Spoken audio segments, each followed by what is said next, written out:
It's 3 o'clock in the morning. It might even be 2 o'clock in the morning.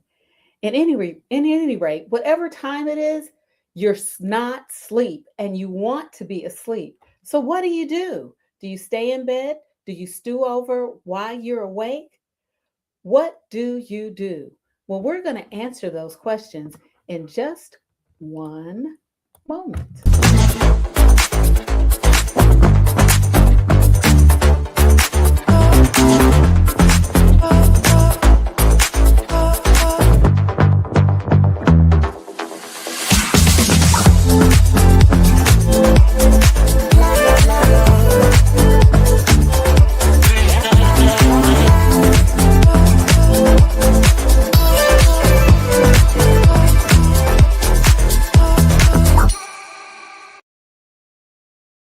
Hi there. Welcome to Stress Talk Live. This is the place where we help women over 40 to live healthier lives through strategic stress management and solution focused self care. I'm Marcyline Bailey. I'm your host today. And we're going to be talking about what to do when you wake up in the middle of the night. You can't go back to sleep. Not only am I going to give you strategies to help you, I'm going to have a toolkit, an emergency toolkit for you. I'm also going to give you the science behind it. Why are you awake at 3? Why is your mind going on and on and on and on thinking? And I'm going to tell you what to do about it. First of all, please like, follow, and subscribe to ML Bailey Consultants on Facebook, Instagram, and YouTube, where some of you are watching. Also, when you go to YouTube, hit the like button if you like what you see. Also, subscribe, please, because the more subscribers I have, the more I can reach people who need this information. Not only that, download your free 7-day stress reset guide. Okay. All right. Let's talk about our topic today. We're talking about how anxiousness hijacks your brain and leads to sleepless nights.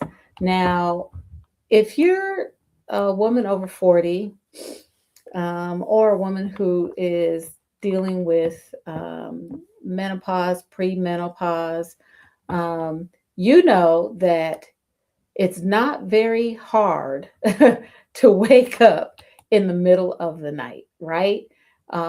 We tend to wake up and then it's like, what do you do once you're awake? How do you go back to sleep? But we also, even if you're not in that stage of life, if you have things that are on your mind and you find that although you fall asleep pretty quickly, you may wake up and all of these thoughts are going through your head. You're thinking about how you're going to pay that bill, or you're thinking about conversations that you had, or you're thinking about what you're going to do, what you need to do when you get to work the next day. There's always something. And even if you're not thinking about things of that nature, you may be thinking about things like, why did your neighbor do that to their yard? Why did they put that tree in that spot? Why do you do that? Why do we have ruminating thoughts at night? Well, I'm going to go over some of the science behind it, and I'm also going to share with you strategies that you can use when you are wide awake like that, when you feel like you can't go to sleep. So, now the strategies that I'm going to share with you today are strategies that I'm calling an emergency toolkit. Okay. Next time, I'm going to share with you strategies that you'll build over time. These are more longer term strategies and strategies that will help you over time. So I know you're seeing me like go from one thing to the other. I'm shifting. I'm actually putting in my Oh, here we go. Okay, I'm actually putting in the, I wanted to put banners in so that I can let you know what I'm talking about when I'm talking about it. Okay. All right.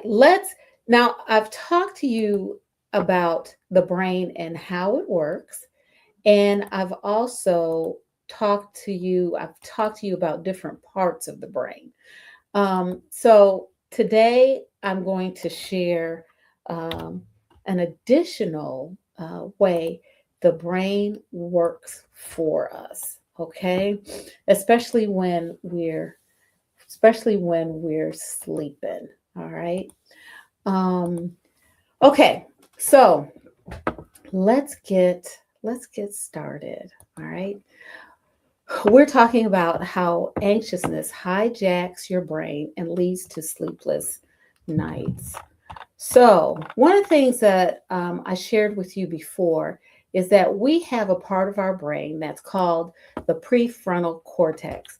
And the prefrontal cortex is is right here. It's like right behind your forehead. It's right in there. Well, the prefrontal cortex is an important part of the brain because it's like it's kind of like a command center, right? And it is one could consider it to be a voice of reason. It's where we reason. And what happens at night is that the prefrontal cortex starts to wind down.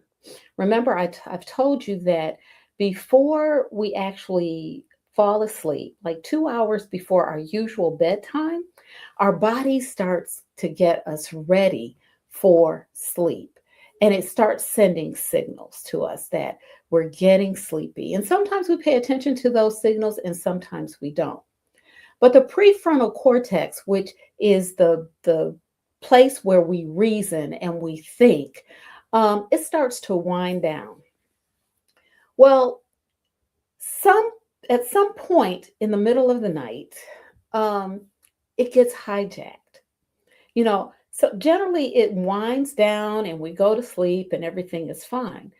But when we are worried, when we are anxious, when we have a lot of things on our mind, it gets hijacked and it completely loses its authority, so to speak.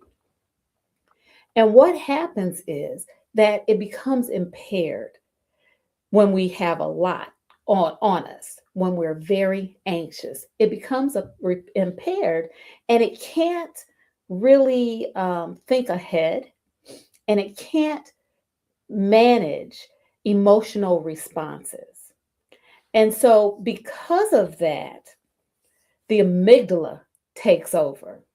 And remember, the amygdala is that part of the brain that's our security alarm. And it's hyper vigilant. The amygdala is using all of our senses to scan for danger. It scans for danger. It surveys the territory using our senses. What we see, what we hear, what we feel, what we taste, what everything.